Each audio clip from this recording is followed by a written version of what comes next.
RTI Live News. Ask for right. Congress ప్రభుత్వం పెంచుతామన్న పెన్షన్లను వెంటనే పెంచాలని ఎంఆర్పీఎస్ జిల్లా నాయకులు నిట్టూరి శ్రీశైలం అన్నారు. సోమవారం బెజ్జూర్ మండల కేంద్రంలోని తహసీల్దార్కు వినతి పత్రం అందజేశారు. ఎంఆర్పీఎస్ రాష్ట్ర అధ్యక్షులు మందకృష్ణ మాదిగ ఆదేశాల మేరకు వినతి అందజేశామన్నారు. గత ప్రభుత్వం పెన్షన్లను పెంచుతామని మాట తప్పిందన్నారు. వెంటనే దివ్యాంగులకు 6,000, ఇతరులకు 4,000 పెంచే వరకు పోరాటం ఆపేది లేదని అన్నారు. కార్యక్రమంలో ఎంఆర్పీఎస్ నాయకులు పాల్గొన్నారు. నేను కొమరంభీం ఆసిఫాబాద్ జిల్లాలోని బెజ్జూర్ మండలంలో ఈ యొక్క పద్మశ్రీ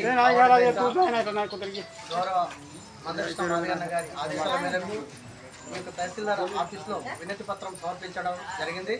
ఈ యొక్క వినతి పత్రం యొక్క ముఖ్య ఉద్దేశం ఏంటంటే ఈ మన తెలంగాణ స్టేట్లో ఉండబడే వికలాంగులు, వృద్ధులు, వితంతువులు, ఒంటరి మహిళలకు మన అధికారంలోకి రాకముందు మన గౌరవశ్రీ ముఖ్యమంత్రి రేవంత్ రెడ్డి గారు 2,000 పింఛన్ 4,000, 4,000 పింఛన్ 6,000, అలాగే వికలాంగులకు 6,000, మరి కండరాల బలహీనత, ఎయిడ్స్, క్యాన్సరు, మంచానికి పరిమితమైన వాళ్ళకి 15,000 పింఛన్ ఇస్తానని చెప్పి వాళ్ళ యొక్క మేనిఫెస్టో పెట్టి మరి నేటికి 21 నెలలు గడుస్తుంది.